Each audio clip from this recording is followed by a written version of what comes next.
entrar tanto porque respeto el tiempo de todos, ya también para que pues se coman algo, ya hace hambrita, más con estos corajes del internet. Me pongo en la biblioteca donde tenemos la biblioteca con mi esposa, pero curiosamente el internet no llega hasta allá. Apenas ahorita mi esposa me dijo, puede ser que el internet no esté llegando y ahorita ya estoy aquí en su consultorio. Entonces, aquí me escuchan perfectamente, ¿no, profesores? Sí, ya vamos a terminar. La siguiente ya daré, Dios mediante, clase desde acá, aunque se vea un poco el nihilismo, la nada detrás de mí, pero yo creo que está mejor que precisamente que se esté trabando. Fíjese, ya me había pasado cuando di clase de religión hace ya unas semanas, igual no pude y los alumnos se desesperaron, ¿no? Fue tremendo, pero muy bien, profesores, gracias por esperar estoicamente, les agradezco. Eh, Les quisiera dar un punto extra, pero pues ahora no va a haber puntos extra, profesor, por esperar, pero les agradezco. Hasta el profesor Juan ahí se rió, ¿no? Bien, vamos a ver entonces ya para ir terminando, profesor, porque el tiempo apremia. Bien, habíamos visto las categorías de, el propio currículo. El currículo formal es el que se hace en una oficina, que se hace a través de los pedagogos. Muchas veces, en efecto, no se tiene precisamente el concepto de la propia realidad didáctica. Se hace a veces sin precisamente pensar a quién va dirigido y demás. Muy bien, prosigo, profesores. Bien, ¿alguna pregunta hasta acá, profesores? Perfecto. Precisamente, llama bien anunciar precisamente el propio currículo y en el currículo escolar viene precisamente siempre las otras modalidades que ahorita lo estamos viendo ya, que veamos ya la última materia de currículos, se sigue evaluando, o sea, de manera online o parte inclusive de la propia, ¿qué se va a evaluar? Coordinadores, la propia, esos docentes y demás. ¿Y vamos bien hasta acá, profesores? Sí. Ok, muy bien, profesor Edimuch, eso ya lo habíamos, bueno, ya lo habíamos vivido y ya lo habíamos visto, ¿no? El currículo, cuando a veces se hace planteamiento de la materia, evaluación curricular, no solamente se a los docentes, ahí a veces está el error, cuán parte sustancial de la propia educación.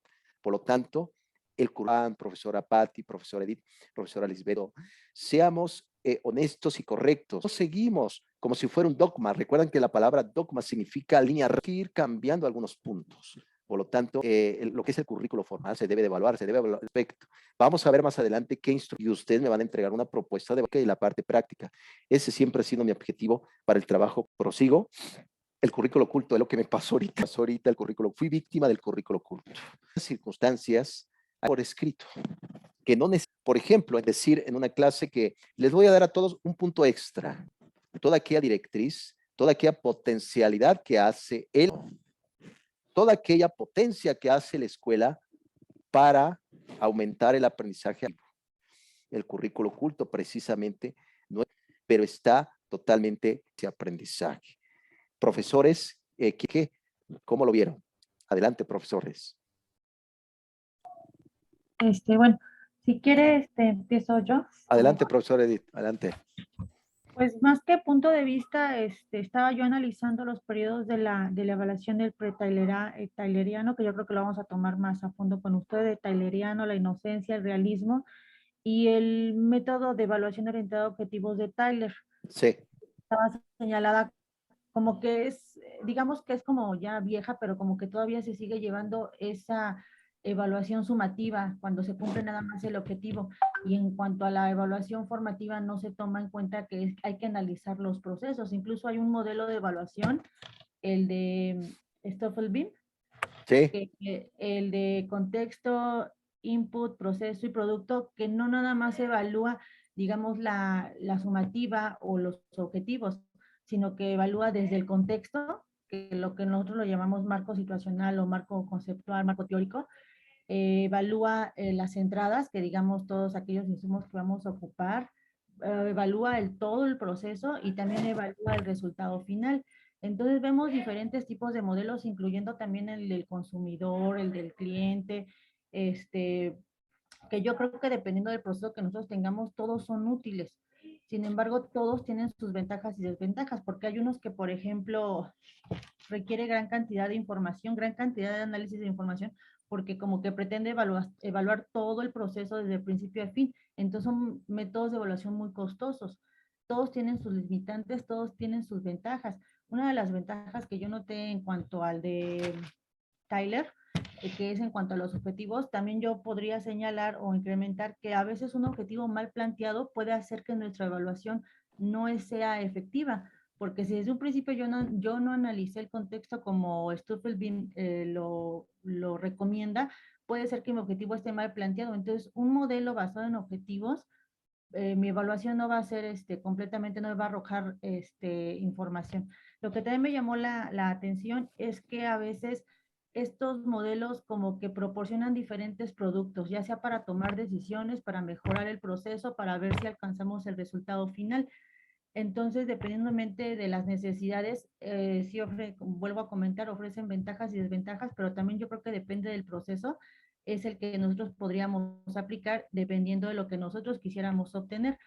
Asimismo, eh, también hay un modelo que me llamó la atención en cuanto a clientes, ¿no? Que vea al cliente como el alumno y digamos, aquí también podría yo señalar que el cliente no nada más es el alumno, sino también dentro de los procesos administrativos que se dan dentro de la escuela, a veces mi cliente puede ser mi otro docente. Yo a veces soy director y mi cliente no precisamente es el alumno, sino mi profesor, porque también de él depende que yo le brinde un buen servicio. O sea, un cliente no es un cliente final, sino que dentro de nuestro proceso podemos tener diferentes clientes, porque el producto que nosotros estamos dando es el insumo para otro, por ejemplo, para el profesor, para la orientadora, para el tutor, y todo reduce, digamos, al alumno, pero no precisamente el alumno es el cliente final. Otro que me llamó la atención es el artístico, pero ese como que no le entendí mucho, está como que muy enfocado al arte, donde dice que el estudiante es el arte y, y el maestro es el artista, entonces como que el artista va a moldear al alumno porque es una evaluación más cualitativa. También hay diferencias entre estos modelos porque unos son cuantitativos y unos son cualitativos. Por ejemplo, el de Tyler es cuantitativo, pero por ejemplo el artístico es cualitativo, entonces también empiezan a insertar esta evaluación no solamente cuantitativa, sino cualitativa, y es como llegamos ahorita a este tipo de evaluaciones que realmente nos van a arrojar resultados buenos, que puede ser la evaluación cualitativa, la cuantitativa e incluso la mixta, que es a lo que ahorita pues digamos todos estos se han reducido. Totalmente, profesora. Yo creo que acabas de hacer una buena sistematización. Me recordaste al propio Spencer, que fue el creador de la pedagogía sistemática. Brillante, profesor Edith, tiene razón.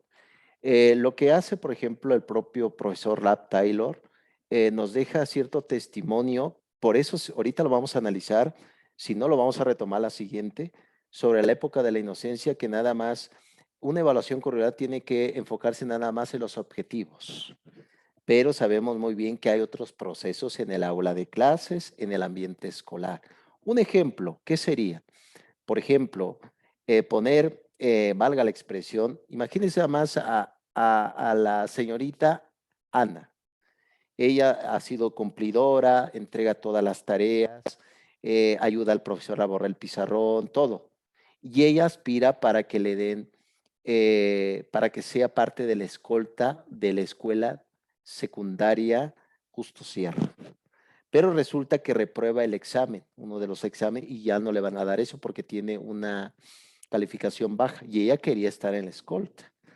Pero si el proceso nada más lo revisamos en el aspecto sumativo, pues claro que ella no va, pero hay otras habilidades que es necesario revisar.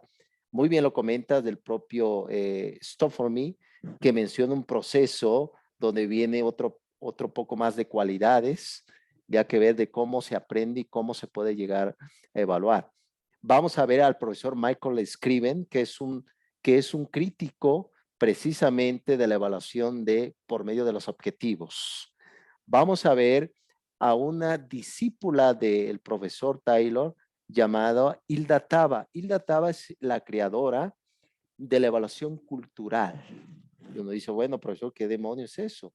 Pues curioso, Hilda Taba nos propone que no debemos de evaluar simplemente el proceso del alumno en el aula, sino ver su aspecto cultural y con base a eso generar un resultado. Por ejemplo, si yo tengo a Pedrito en clases y él veo que pues, se esfuerza en clases, en su casa pues tiene que llegar a trabajar, no tiene mucho tiempo para estudiar, pero en el momento de que yo le hago una evaluación a él, en la evaluación real o vivida, resulta que reprueba, pero si yo tengo esa perspectiva de si él databa, le voy a poner 8. Digo, pero ¿cómo, profesor? Sí, porque ese es el aspecto cultural. Lo comentas bien, profesor Edith. Para llegar a una evaluación no hace falta simplemente la sumativa, hace falta una formación constante. Por eso se habla de una evaluación formativa durante todo el periodo. Excelente apostillado. Muy bien. ¿Alguien quiere comentar más? Excelente, profesor Edith. Profesora Lisbeth, adelante. Yo, maestro, en ese sentido, ahorita que estamos trabajando con, bueno, estuvimos a distancia con la pandemia, considerando las características sociales, los problemas económicos que se generaron a partir de la pandemia, pues se supone que nosotros estamos evaluando, considerando todos esos factores, ¿no? Para los, pues, gente, pues, no permite. En ese sentido, maestro, ¿usted qué opina con respecto a la evaluación que se está llevando a cabo? Porque al principio nosotros, bueno, nos decían, al inicio del ciclo escolar anterior, nos decían, vamos a evaluar, y los alumnos que no se conectaron y los alumnos que no hacen, modo, se van a quedar en el mismo ciclo escolar, ¿no? En el mismo, perdón, en el mismo año.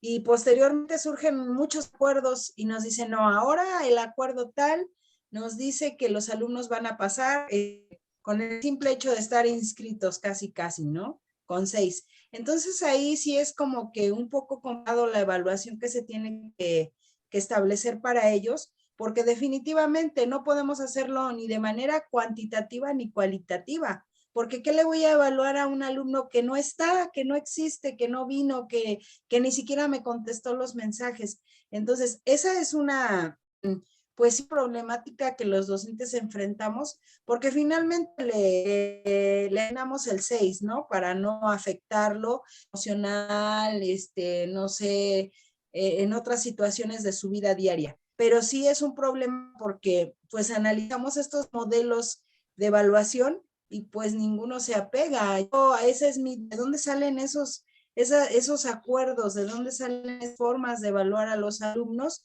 si no tenemos nada de ellos, ¿no? De modelos, de qué formas, de qué puntos teóricos, de qué bibliografía podemos tomarlo, porque sí, yo sé que surgen de la necesidad actual de la sociedad, pero igual pues no se apegan a nada. ¿Cómo evaluamos? Esa sería mi interrogante. Le hago porque estoy así como que, ¿para dónde me voy? Totalmente, profesora Lisbeth. Eso es uno de las dificultades de este tiempo de pandemia, la propia evaluación curricular, en el aspecto de la evaluación del profesor y el alumno. Lo que sí hay que entender, profesores ilustres, es que la evaluación sigue siendo la misma. Lo que cambia son los vínculos. En este caso, por ejemplo, eh, recuerden que la evaluación curricular siempre será prescriptivo.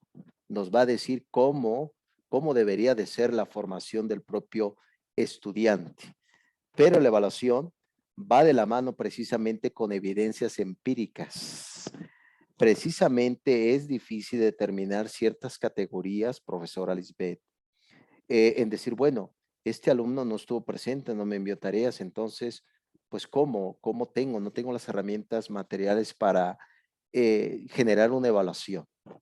Yo recomiendo, profesora Lisbeth, que en este punto yo lo he hecho muchas veces y eso no está dentro de un plan, no está dentro de los objetivos, pero yo lo he hecho muchas veces. Aplico el concepto de la evaluación o el propio currículo oculto. Yo contacto a los estudiantes cuando el estudiante no está presente. Tengo muchos alumnos en línea, aparte de ustedes, ilustres. Y el alumno cuando no envía trabajo, los contacto vía correos y les digo, envíame todo lo que tengas, envíame, ve trabajando y esto. Aplico lo del currículo oculto. No hago lo que esté en el lineamiento, en efecto general de los planes de la SEP. Yo a veces no lo sigo mi criterio personal. Yo creo que eso puede ayudar inclusive para que el alumno pueda retomar, porque hay circunstancias, tomando lo de Hilda Taba. ¿Qué nos dijo Hilda Taba? veamos el aspecto cultural. El alumno a lo mejor no ha tenido internet. Ve, ahorita me está fallando otra vez el internet. Circunstancias que eso puede provocar que realmente pues no se haga una evaluación totalmente cualitativa o cuantitativa. ¿No, profesora Lisbeth? Te recomiendo que utilices el currículo oculto. Contáctalos, envíame todo lo que tengas, yo te voy a echar la mano, ¿no? Claro está, a través de las evidencias, ¿no? Muy bien, profesores, eso era lo que les iba a comentar. Ánimo, profesora Patricia, ya estamos terminando. Ánimo, profesora, ánimo. Nos vamos a santificar por este medio, vamos a hacer San Edith, San Lisbeth, San Juan. Ah, mira, San Juan, profesor Juan, San Juan queda muy bien. San Patricia, ¿no? Bien, eso es precisamente el concepto. Vamos a ver la época de la inocencia, la época de la Guerra Fría con el concepto de la evaluación. Vamos a ir viendo la historia de la evaluación, sin duda, profesores ilustres. Bien, ¿algo más que quieran comentar, profesores?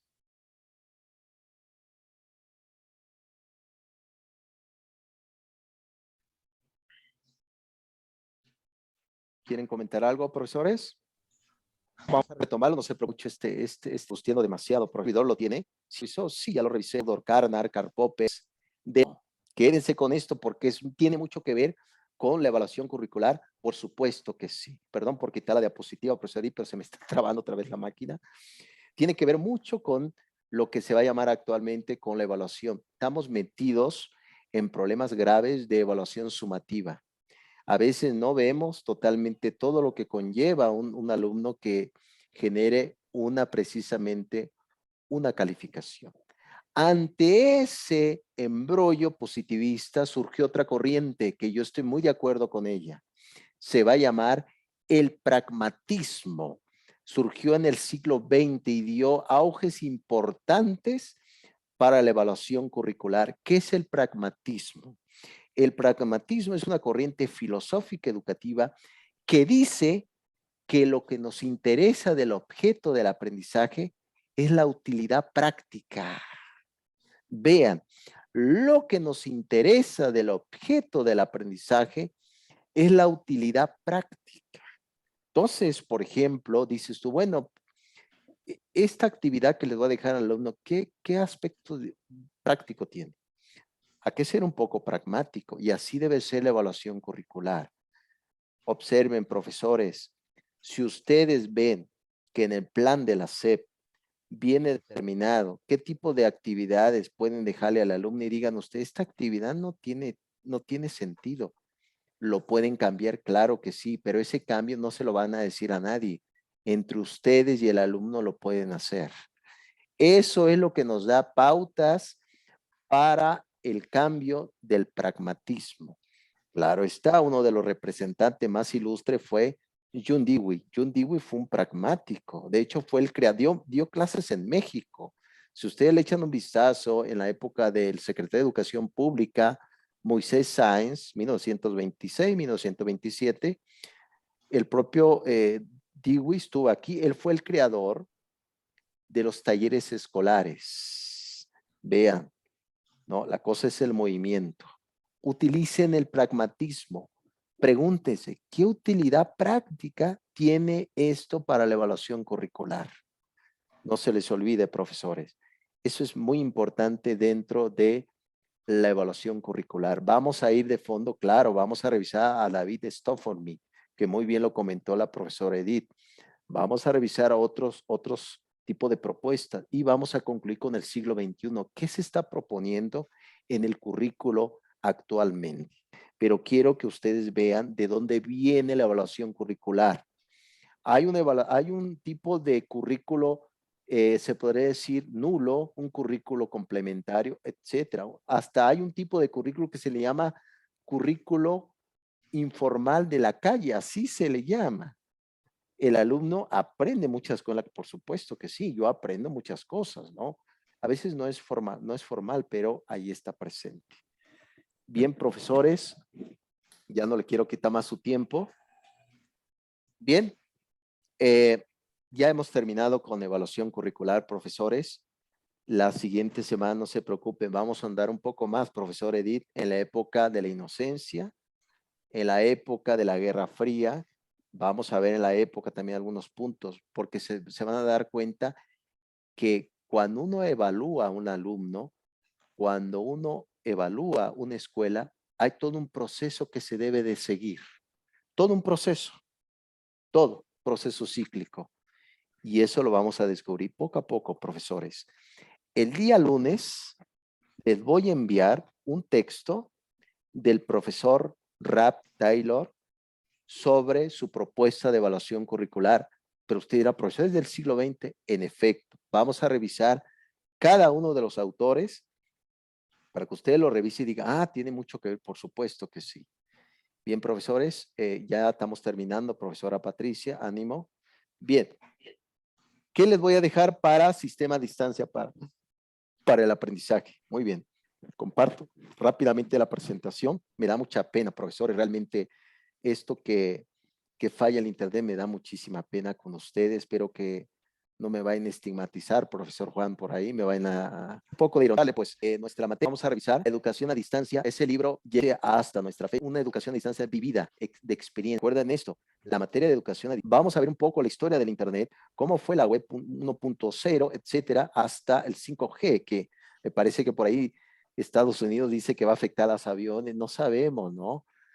También se habla de la realidad aumentada. Esa realidad aumentada, el creador fue Julio Almenara. Julio Almenara es un experto en educación, es doctor en educación a distancia de la Universidad Complutense de Madrid. ¿Lo vamos a revisar? Por supuesto que sí. En el concepto de la realidad aumentada. ¿Vamos a ver los códigos QR? Claro que sí. ¿También vamos a hacer un código QR? Claro que sí también. Claro, a lo mejor usted dirá, bueno, pues eso ya lo sabemos, ya lo vamos a ver, ¿no? Entonces, ese es el libro que les voy a enviar el día lunes, ¿sale? Eso es importante.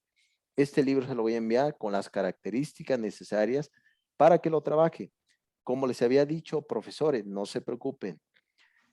La plataforma no está lista todavía, está trabajando ya el ingeniero, no se preocupen. El lunes estará en su correo las actividades, ¿sale? Este es el libro. Y me gustaría, ya para ir finalizando, precisamente definir, con base a este libro, hay un libro precisamente de la profesora María del Socorro Pérez. Ella ha trabajado en la UNAM, al igual que ahorita los autores que vamos a ver con el siguiente libro. En este texto, un servidor tiene este libro, lo vamos a revisar también, claro. Modelos de educación superior a distancia en México. Hay muchos modelos. Recuerden, nuestra materia va de la mano en dos vertientes. Uno, teórico y práctico, como siempre lo he llevado. Sistema de distancia para la aprendizaje. Vamos a ver toda la parte teórica de cómo surgió en México y en el mundo la educación a distancia, pero también vamos a concluir con lo que se va a llamar diseño instruccional. El diseño instruccional es cuando un docente, de hecho actualmente hay universidades que te pagan por hacer diseño instruccional, un docente te dice, le dicen, por ejemplo, a la profesora Lisbeth, quiero que nos ayudes con diseño instruccional de la materia civismo. Ah, perfecto. Entonces la profesora Lisbeth va a investigar y va a dividir su materia en 3, 4 o hasta 5 módulos y va a ir de la mano a través de un formato, que ese formato yo se lo voy a pasar, de cómo van a ir trabajando, qué se pide en cada módulo, qué tipo de tareas vas a pedir, cómo vas a interactuar con el docente, asincrónico, sincrónico, qué tipo de actividades, en qué momento lo vas a ver con el alumno, el mensaje de bienvenida. Todo eso es el diseño instruccional que va en una plataforma tecnológica, ¿no? Eso es lo que vamos a ver, ilustres profesores. Como pueden ver, hay mucha chamba. ¿Está rico? Claro que está rico, como si fuera una tonalla, iba a decir, perdón, profesores, se me salió eso de tonalla. Entonces, esto va a estar muy rico. Muy bien, ¿qué nos dice? Doctor, una pregunta. ¿Quién escribió este libro, el que está en la diapositiva? Ah, es la profesora María del Socorro Pérez. Este libro yo se los voy a pasar, no se preocupen. Bien, entonces, en este libro tomé una idea de este libro que un servidor ya lo revisó. Habla precisamente qué es la educación a distancia y aquí lo define, ¿no? Recuerden, al final de cuentas, la educación a distancia lo vieron ya en el texto que les pasé, ¿se acuerdan? De cómo surgió el modelo de educación a distancia.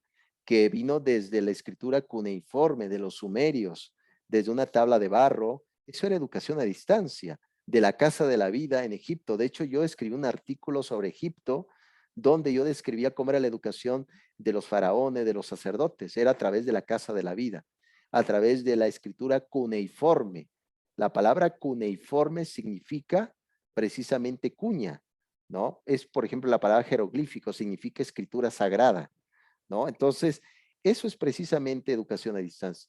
Ya los sistemas se van transformando, era a través de correspondencias, a través de la radio, a través del concepto precisamente del modelo híbrido, etcétera, que eso surgió en los años 70. Actualmente se está retomando, ¿no? Entonces, quédense con esto. ¿Qué es la educación a distancia? Diálogo didáctico, transformación y sobre todo se va precisamente transformando el espacio. El espacio es virtual, pero está presente. Curiosamente, nos dice en este libro, se trabaja más en educación a distancia que en educación presencial. Hay mucho trabajo, profesores. Les digo que actualmente en la otra universidad donde estoy tengo 200 alumnos y los alumnos te escriben, te envían, etcétera. Entonces, eso es parte. Pero curiosamente en esa plataforma donde estoy, la plataforma Neo, que lo vamos a ver más adelante, al igual que la plataforma Moodle, etcétera, etcétera. Vamos a ver algunas plataformas actuales y proyectivas de que curioso, hay plataformas que ya tienen el contenido, pero hay otras plataformas que no tienen contenido. Entonces, ¿qué debe de hacer? Ahí viene el diseño instruccional de ustedes, de los profesores, de los expertos en sistema a distancia para el aprendizaje. Muy bien. Quédense con eso de qué es educación a distancia. Es un diálogo didáctico, asincrónico, sincrónico. No asincrónico, no en tiempo real, pero a través de mensaje, a través por correspondencia en la plataforma. Sincrónico, lo que estamos haciendo aquí, dialogando, ¿no, profesor Juan? En esta tertulia de este día del Shabbat. Muy bien, entonces el libro que les voy a dejar, que lo vamos a revisar poco a poco, va a ser precisamente eso, la educación a distancia en México. ¿De quién es? De dos profesores, la profesora Judith es egresada de la Universidad de Pensilvania. Ella es doctora en sistemas de educación a distancia. Ella es titular actualmente del Departamento de Investigación de la UNAM en el grado 3. Recuerden que, por ejemplo, en los grados de investigación se dividen en diferentes grados, ¿no? Dependiendo la categoría y demás. Ella es mexicana, la profesora Edith, y el profesor Claudio es de origen uruguayo.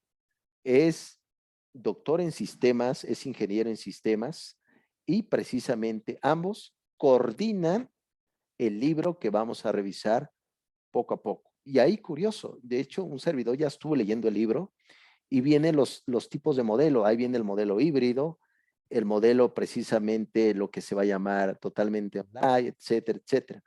Y precisamente para que ya vayamos terminando y quédense con esta idea, precisamente el sistema a distancia para el aprendizaje se conoce como e-learning, ¿no? Ah, ¿qué educación tienes? E-learning, ¿no? Entonces, esta parte precisamente, para que lo tengamos totalmente puntual. Actualmente se habla de una microenseñanza. Imagínense hasta dónde ha ido evolucionando estos términos. Microenseñanza, ¿qué significa? Que con pequeños dispositivos pequeños se educa al sujeto, ¿no? Microenseñanza, quédense con eso, profesores ilustres. Como pueden ver, tanto evaluación curricular, tanto habilidades docentes como sistema de distancia para aprendizaje será fantástico. Mucho aprendizaje, mucha lectura, mucha reflexión, mucho trabajo, ¿no? Eso va a ser precisamente y pues es todo, profesores. Ya no les quiero quitar más su tiempo. Como habían dicho los franciscanos de San Francisco de Asís del siglo XIII en nuestra era, en el perdón también está parte de esa penitencia del sujeto. Me vuelvo a disculpar, profesores, por el internet. Veo que se enojaron. No se preocupen, profesor Juan. Recuerden que entre más se enoja uno, más se envejece. Entonces tengan cuidado. Que reírse un poco más, profesores. Bien, eso fue todo, profesores. ¿Quieren comentar algo antes de irnos? Está rico, ¿no? ¿Cómo lo ven? Muy emocionante, ¿no? Yo me emociona muchísimo. Hay muchas lecturas, sin duda. Vamos a ver libros muy actuales, claro que sí. Yo les voy a pasar libros muy actuales. Y vamos a ver a la profesora Guille Salmón, es una inglesa. Ella fue la creadora del modelo Salmón de plataformas llamadas precisamente e-actividades. Tiene un libro que se llama e-actividad. Lo vamos a revisar. Bien, profesores, gracias por su tiempo. Paso lista de asistencia, claro que sí. Es un grupo pequeño, el que no llega, pues yo me doy cuenta. Bien, les deseo lo mejor, profesora Lisbeth, profesor Juan, gracias por tus aportaciones, profesora Patricia, profesora Edith, pues buen provecho y nos vemos pronto. El lunes les envío el material. Hasta luego, bonita tarde. Muchas gracias. Hasta Cuídense luego. mucho. Gracias, doctor. Pasen bien. Bye, bye. Saludos, bye. Bye, bye.